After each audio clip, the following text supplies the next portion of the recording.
Welcome to Business Mastery with Dawn Kennedy, your quick under 45-minute dose of expert insights and strategies to make a positive impact on your business and life. Let's get started. Hello, and welcome to this episode of the Business Mastery Podcast. Today, we are talking about family businesses, and I'm telling you, there are some people in the audience who have family businesses, but maybe don't realize that they're family businesses because there's certain perceptions that people have about mom and dad started a bakery that doesn't necessarily equate to how family businesses can be started and run and operated. So I have Anne on here. I'm going to let her tell you how many years she's been in the family business and all the businesses. And she coaches on helping people find their place in the family business. So we're going to talk all about it. Thank you so much for joining me here today. Yeah, absolutely. I'm delighted to be here, Dawn. Thank you for inviting me in. Can you tell everyone who you are and who you serve? Sure. So I'm Anne Bauer. I am a family business consultant and coach, and I also own and operate my own family's sixth generation family business. I have been in that business. I started working for the company right out of college. Gosh, we're approaching 25 years ago. And actually had no intention of taking over the family business. It was one of those things where I was getting ready to graduate and my dad said, we have this opening that we need filled and we would really like a family member to be the one to do it. And that particular position involved moving to Europe and opening a European sales office. So he dangled a really fancy carrot in front of me and was like, would you mind doing this for a couple of years? And I thought, sure. And I'll just do it for a year or two and then that'll be it. And fast forward several decades later, I never left and ended up taking over the family business about 12 years ago when he retired. So that business it's an airline supply company. It obviously did not start as an airline supply company when it was founded in 1891, 6 generations ago. It was a supply outpost on the Oregon and Santa Fe trails that passed through Kansas City. And then over the years evolved into a general supply store. Then they started supplying local restaurants with tableware and restaurant supply products. And then back when my grandfather was running the company, TWA was headquartered in Kansas City, and he started supplying TWA. And so that's how we entered into the airline industry. And by the time my dad took it over, he was looking at the trends and the future of small retail stores and decided that it was really time to close down those little retail shops and go ahead and go all in on the airline business. And so that is what we do today. Yeah. And then in addition to that, my family also has a fourth generation cattle ranch that my brother is in the process of taking over along with his wife. So he lives and operates on the ranch just about a quarter of a mile from my parents. So they're all there, which I think shout out to ag families who know how intense that can be, living and working together really closely. And then my sister is one of those people that I think you spoke about at the beginning here, Dawn, who didn't really realize she had a family business, but she is a part owner along with my dad in a third generation citrus operation we have in Texas. And we laugh that she has always been very encouraging of my work and that's great. That's so needed in the world. And then about a year ago, she was like, wait a second, I have a family business. Yeah. So you have Legacy magazine and a Legacy podcast talking about some of the ways you have to thread the needle to figure out where you belong. And I remember reading the article on Please Just Don't Let Me F This Up. So that was like the first. So I do want to talk about stepping from that position in the business and evolving as the business evolves and how we have to evolve as humans. That is tremendous responsibility to have a store that was opened in the 1800s still going strong today. And I can definitely understand why you would be like, oh, thank you for the opportunity. Please don't let me do something bad. Yeah, 100%. Yeah. I always say that my unofficial mantra when I first started was, please don't let me mess this up. Please don't let me mess this up, which is a very real experience for rising gen and family business, especially as you're stepping into a leadership position and going from just being a good employee, which was my primary goal when I first started with the family business, to all of a sudden realizing, okay, it's time for me to take the lead in my own right. And for a while, I'll be very honest, I felt like when I first took over as president, it was like I was putting on a little suit and just being exactly like my dad. What would he do? How would he handle this? And while he had been vastly successful, and so that wasn't necessarily a terrible model, like the company continued to grow and do well. The numbers were all there as I was doing that. But I reached this point where I realized that all of my creative energy was really drained. It wasn't feeling authentic for me because I was pretending to be someone else. Like I was trying to do everything exactly the way he did. And as we all know, you can't grow and evolve as with any kind of entrepreneurial energy if you're just absolutely terrified of making even the tiniest misstep. And so I had to start really working on that and saying, okay, what is it that I want to do? What's my vision and my definition of success for this company? And how can I really grow as a person and a leader to be able to start navigating some of those risks and challenges in my own right? Yeah. Yeah, that's amazing. And how did you find your fit from being a granddaughter and then a daughter and then an employee? So you grew up in the business, but it sounds like you actually didn't really work there until after you had finished college. There were so many people who are going to be listening that are like, oh, yeah, no, I started at 14 and I was filling orders in the summer or, Yeah. the, Well, like, I definitely had that too. I actually started in the summers and I was in charge of putting labels on our mass mailers. So I literally would sit in the conference room and just label catalogs over and over again. over Yeah. So I had some of that. My brother actually had it worse, though. He was in the warehouse and he was double checking product. And so he'd open something, look at it, and then close it up again over and over again. Yeah, we definitely had summers like that for sure. I think for me, the thing that was really tricky was for the longest time, again, being the firstborn daughter and a real people pleaser, I was really adept at making myself fit wherever people needed me to fit. And so I think a lot of our like high performers in the audience can probably relate to that. Oh, there's a need and someone's asking me to do this. And so come hell or high water, I'm going to make sure that I rise to the occasion. And so for the longest time, I just filled in whatever was needed and whatever was asked of me. And it wasn't really until I took over and was the leader in my own right. And honestly, I had moments where I was like, I need a boss to tell me what to do here. And I'm the boss. Oh, darn. Like, how am I going to do this? So for me, really finding my spot came once I was at the top. So if you're going to think about it, like by the time I'm sitting in the president's office and I'm looking around and I'm like, oh, now I need to figure out what's my vision for the company. And that's when I really started to dig deep in my own personal development and honestly a lot of my training and my path that unfolded from that point involved energy work and actually like connecting with the energy of our business as well. And so I started using that process to inform myself so that I could become my own boss in the most like authentic and aligned way. And so it wasn't even really a process of looking for the spot that I needed to fit, but actually getting in touch with who I am and really creating the space around me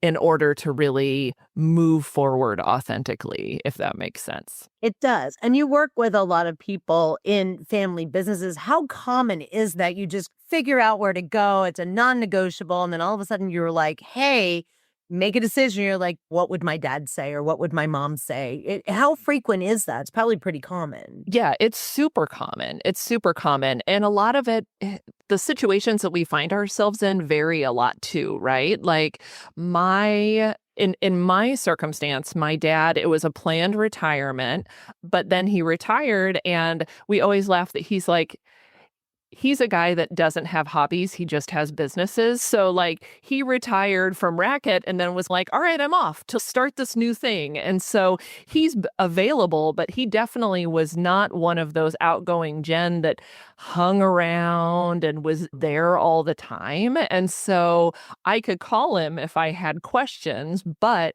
it really, in a lot of ways, was abrupt. I was like, "Oh, I'm in charge now." And I think for some people, we always talk about with my clients, like the best laid plans, right? Like we may have a plan for a transition, but then fate steps in and suddenly the transition has to happen quicker due to illness or heaven forbid, a death that was unplanned. And so I think it's actually quite common to find ourselves all of a sudden having to rise to the occasion when that wasn't maybe the original plan.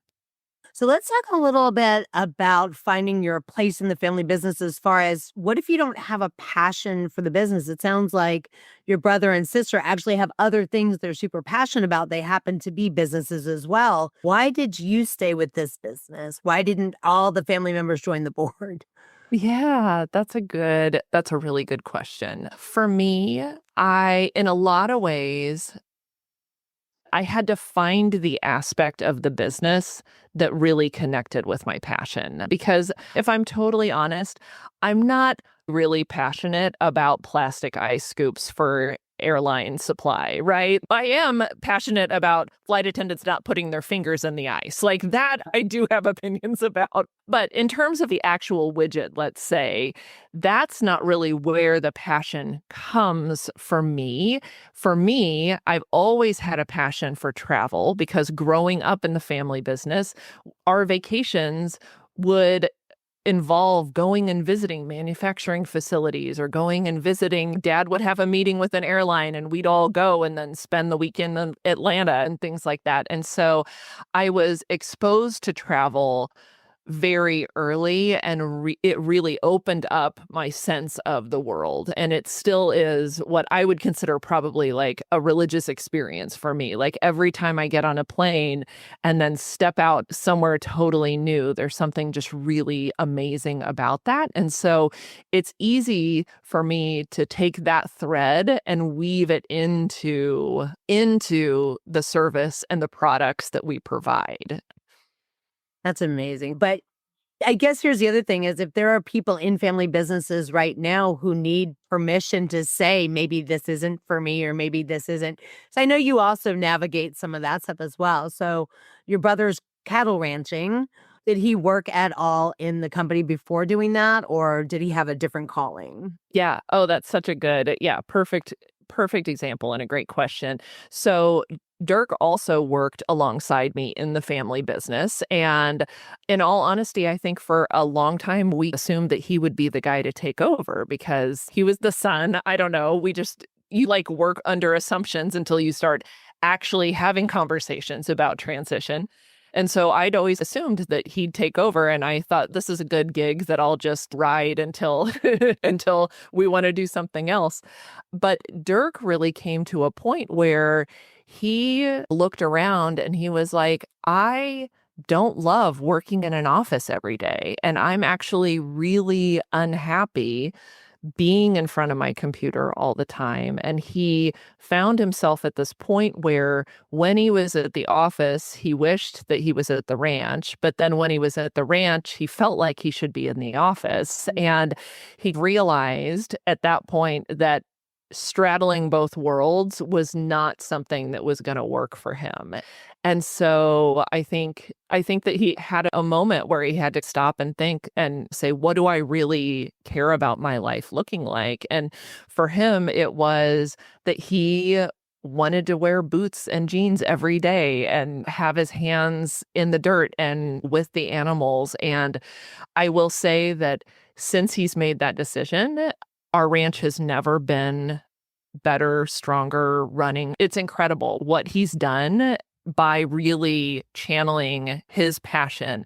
And I don't think that's something that could have been accomplished if he had continued to feel like he had to split his attention between the two companies, if that makes sense. Yeah, absolutely. What is that sense of obligation that you find some of your clients under, that they maybe feel like they have to run it the same way, or they need to get permission to do things, or they're not allowed to pivot, or that they are not allowed to leave? Nowadays with the interwebs and stuff, it is a little bit easier to see what else is out there in the world. Whereas 20, 30 years ago, maybe it wasn't. Maybe this is what's expected of me. And I think that these younger generations are coming up and going, yeah, but there could be something more, something different. But I know you work with other family business people who were either raised in it or inherited it.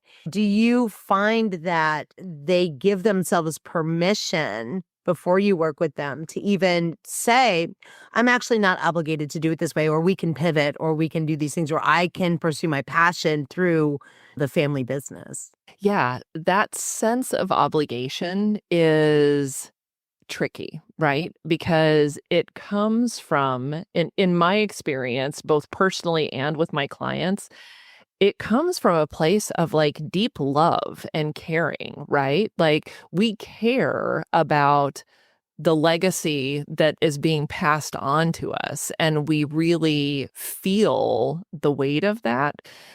But it's two sides of a coin, right? There's both the privilege that comes with it, but then there can also be that weighty responsibility. And so I work a lot with my clients, as I have worked a lot with myself over the last many years, to start delineating between, okay, is this part of the legacy and the tradition that I want to continue honoring and moving forward? Or is this actually a weighty responsibility that I feel like I have to keep doing? And it's, in all honesty, like this is why I care so much about this work, is because it's a often tedious or confusing process to start delineating that. Because I think one thing we see is the next gen coming in and being like, we're doing it all different, and just throwing the baby out with the bathwater, which is not always a great strategy, because there's really great foundations in place. And it's remodeling a home. Like, not everything's a tear to the ground and build brand new, although we see that a lot in construction now. A lot of times it's really in the best interest to keep the good bones that are there, and to start visioning of how you can actually change and move things in order to create your dream home, for example. Yeah. So where do you see some of the conflict come in? Is it at the time that we're passing things down?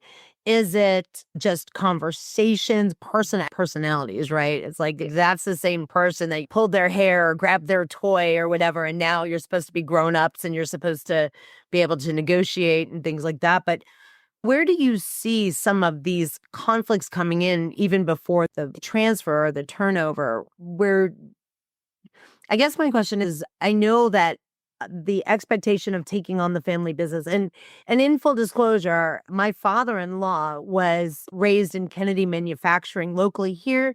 He stepped away, went in the military, then became a lawyer, and he was like, yeah. But a lot of the other family did remain. And there was for a while there, from what I recall from stories, a little bit of a, why would you do that? Right. Where are you seeing working with your clients, besides this idea of do I stay or do I go? Or is there this obligation that maybe things aren't working because of the old and the new, or because of the personalities, or because there was maybe an unmet expectation of something happening for that person getting promotion or something? Where are you seeing that a lot in? Because you have to have Thanksgiving together still, right? Like you still Right. you you still see each other at weddings. That I think Yeah. is a real trick to family businesses. Yeah, 100%. I see it in I delineate it into three categories in a lot of ways of where I see those challenges coming up. So the first, I think, is in actual clear communication person to person, because it can be tricky, especially like you said, you get strong personalities. Like the other day, I know that she would not mind me sharing this, but the other day my sister called me and she had an argument around business with my dad. And she was like, I don't understand how I can immediately feel like a 13-year-old who's in trouble again when we disagree. And my dad would like also revert to that kind of language where he'd say, this is my decision or whatever. And you fall into those little patterns, right? And so a lot of times it's about slowing down and really getting intentional with our communication and really getting some structures in place. We have really set up some really clear boundaries around taking notes when we're talking about business and being clear about what's a meeting and what's just dinner with the family, right? And that way those things don't start intermingling in a way that can get really confusing. The other place that I see it really come up is in those boundaries around like what everyone's role is and things like that can get really tricky as well. And then the other place that I see a lot of challenge is just honestly in sort of the energetics of the business. So one of the things that as an example that I really found was when I inherited the business, I actually inherited the energetic lineage of the business. And it involved some really heavy, difficult times. Like my grandfather was not actually supposed to take over the family business, his brother was supposed to. And his brother passed away unexpectedly. He saved a woman from drowning when he was a senior in college. And so my grandfather had to take over the family business at the age of 21 and not only support him and his tiny, like newly formed family, but also to support his mother and a couple of aunts as well. And the weight of that responsibility was heavy for him. And it seeped into the energy of the business as well. And so when my dad took over, I think to an extent he felt that heavy weight of responsibility. And then when I took over, I felt it so strongly. I actually worked with a coach and an energy worker for a long time because I was like, this is more than imposter syndrome. Like, this is heavy, like what I'm feeling right now. And it took us a while to really untangle that, but that comes in as well. And so I work a lot with my clients to approach any of these challenges from all three of those categories. So we look at the energetics behind what's happening. We look at the relationships and the boundaries within the family and the business structure. And then we also talk about how to have clear communication in our relationships especially when we're transitioning from one generation to another and everybody's roles are changing. It requires a lot of conversation, a lot of transparency. And so I always say I feel like I'm wearing several hats when I'm coaching and working with family businesses because it's part therapy, part coaching, part strategy. There's a lot that comes in. But it's really important to hold all of those things together because if you let one of those things drop, it'll end up coming up again in some unexpected way moving forward. Yeah, it's so important. I think that, and again, as we were saying with the younger generation, they have the internet, they can see that there's other things out there. But especially in those earlier generations, I think there was almost like in royalty, this line of succession and the expectation of what everybody was supposed to do, and you just did it. And that causes a little bit of distress, if you will, in the family if that's not followed for some people. Yeah. Here's the next thing. There have been some really cool family businesses that were started online, and in the age of YouTube and some of these things where kids are growing up in newly found businesses. So the businesses are 3 or 4 years old. You've had a couple of kids along the way. The one that strikes me right now is Ballerina Farm. If you remember that story, they started a farm and they had their kids as they were growing up, and they were growing into the family business as a not a multi-generational, like first generation started the business. And then they had the kids, I guess is how I'm trying to delineate it. What are your words, recommendations, advice? Because all our kids are grown, but they still found places that they had some training and passion and things that they do what they're feeling really good about. But you were molded to a certain extent. I'm sure your brother and sister were molded to a certain extent. If you're starting a new business and you have babies and you're first generation and you're building this multi-generational legacy along, how can you support that for a successful transition and things as they're growing up?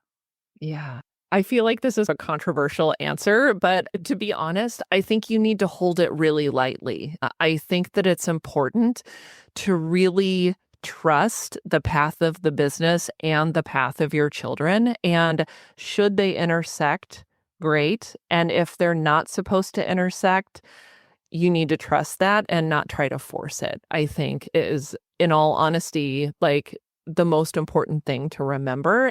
And I want to just recognize that for when you're talking 6, 7 generations, that's a hard thing. It's a hard thing to say, but in like you're talking about people's lives, right? And I think it's really important to give not only your family members the space to live the life that they want to live and are meant to live, but I think it's also important for the business too. I think about there are definitely businesses that I think have stayed in families for the sake of staying in families that might have grown and evolved had they been released into the hands of some other steward at some point, things like that.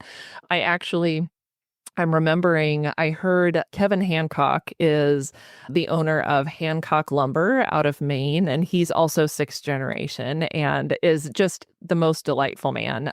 And we've spoken on several occasions, but the first time that I heard Kevin speak, he was telling the story of his father getting ill unexpectedly, and he passed quite quickly after that. And so it was one of those examples of where the transition is happening much sooner than anybody expected. And when Kevin tells that story, he says he still gets emotional to this day because his father said the most loving thing to him, which was, "You can sell the business if you need to." And the amount of permission that was behind those words, and spoiler alert, Kevin did not end up selling the business. It's still very much alive and well, and he has really grown it in a really incredible direction. So I recommend checking him out sometime. But We'll put a link in the show notes. yeah, for sure. But I think that's a really good example of sometimes you need to let what is supposed to happen, which is hard for those of us who are really good at controlling all the details, but sometimes it's out of our hands. Yeah. Yeah, I think this is such an important conversation because, like we said, we were talking before, we sometimes are in family businesses without realizing it. But I think you were saying somebody had a cousin get started, and it does change the dynamic because money, responsibility, entities, those kinds of things are involved. And if you treat your business, you always hear people say, "I treat my business like my baby." It's okay, but then by the time you get to your 4th generation or even 3rd generation, it's somebody else's baby, and now you're just nurturing and taking care of it. And if it's not for you, I mean, I think it's a very strong position to be able to say, this was built. You're not obligated. You can sell it, this type of thing. I don't know that I hear that very often in the circle of family business as an entity. It's a force. I don't even have a good word for it. Most of the time, the expectation is that you're going to carry it on another however many years. And we know from the data that 3rd generation businesses fail at a high rate, second generation, third. So to go 6 generations, there must have been something that became a desire rather than an obligation. It had to. Otherwise, there's no way, because if you're not in it, what are you doing? Right? Exactly. Yeah. Yeah, and that's an aspect of my own family business's sort of lineage that has been really helpful to draw on because again, like we get the whole energy of the business when we inherit it, and so there's some things that you are, oh, this is not a helpful pattern. But one of the very helpful patterns that I really noticed in the lineage of our business is this ability to continue to grow and adapt to the changing market, right? Because spoiler alert, we're not still operating out of a covered wagon in downtown Kansas City and sitting around waiting for the next horse and buggy to come by. Like our business has grown and evolved and changed from generation to generation. And so while some of the traditions are still there, we're still helping travelers along their way. The technology and the way that's done has changed a lot over the years. And so I think that's an important piece too to remember as well. Yeah. Yeah, absolutely. The honoring the legacy and where you came from, but again, being willing to evolve, take on market forces. Yeah.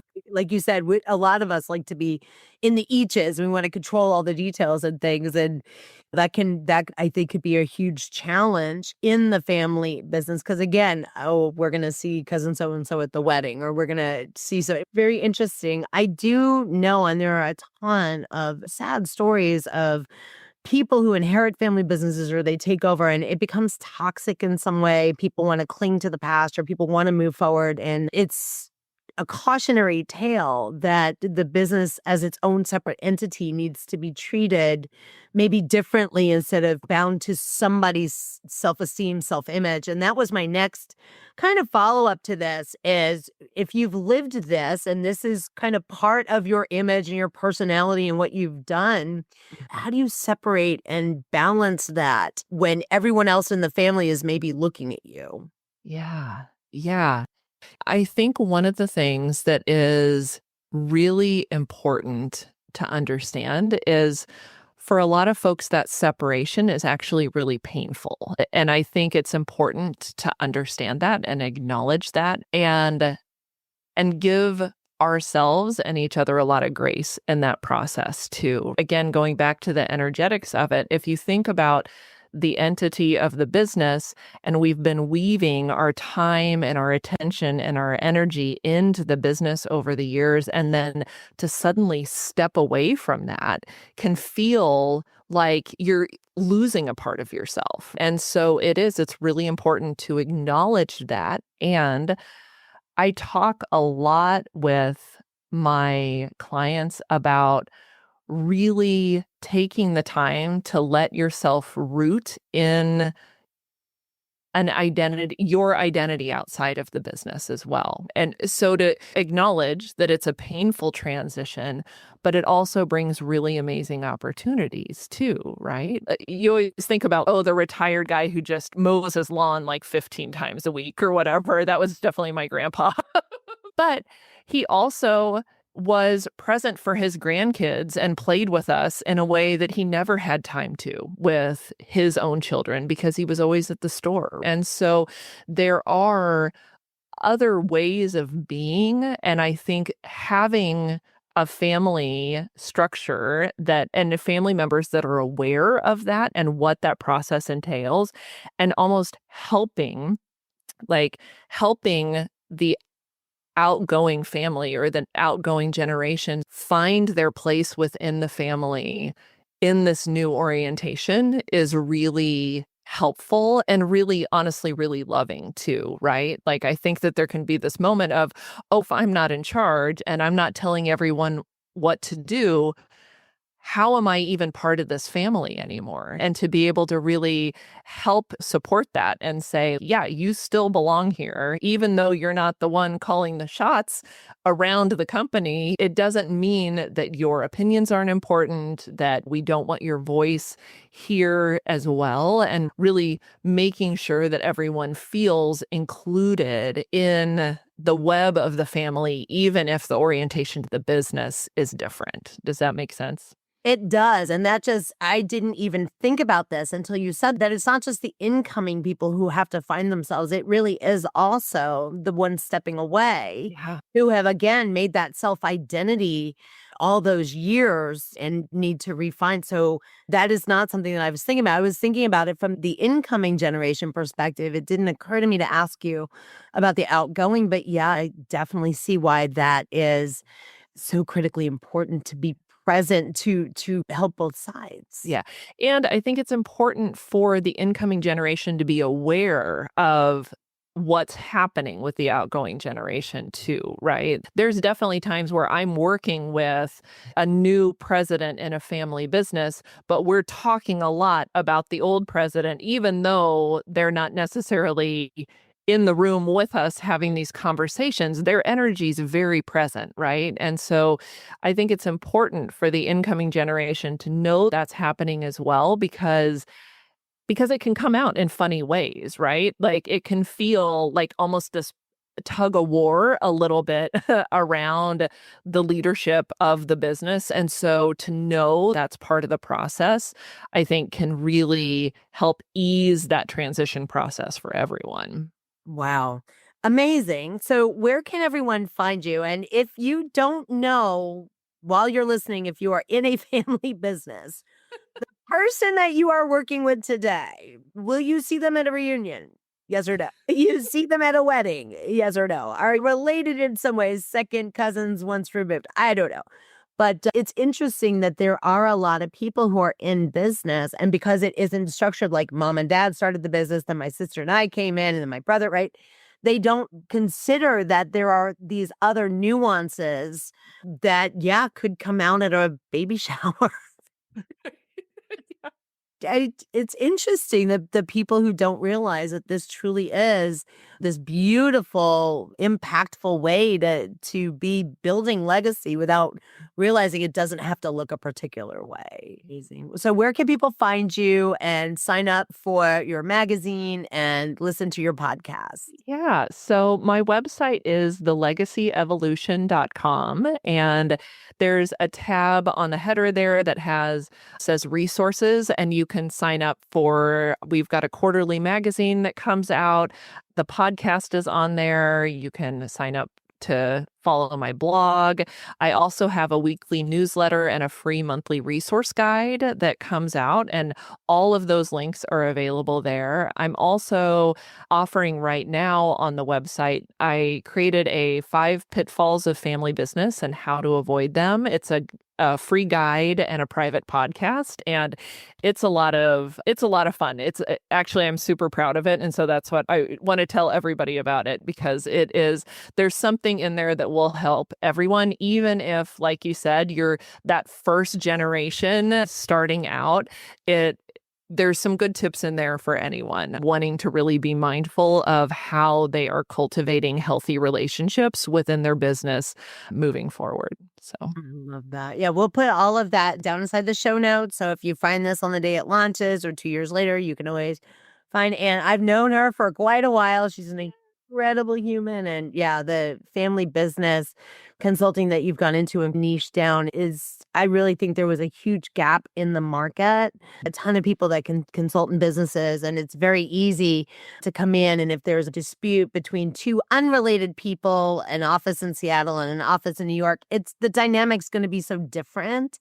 And I really think you are stepping in and filling a huge gap that is going to preserve legacies and help families. yeah, thank you so much, Dawn. So welcome. So good to see you.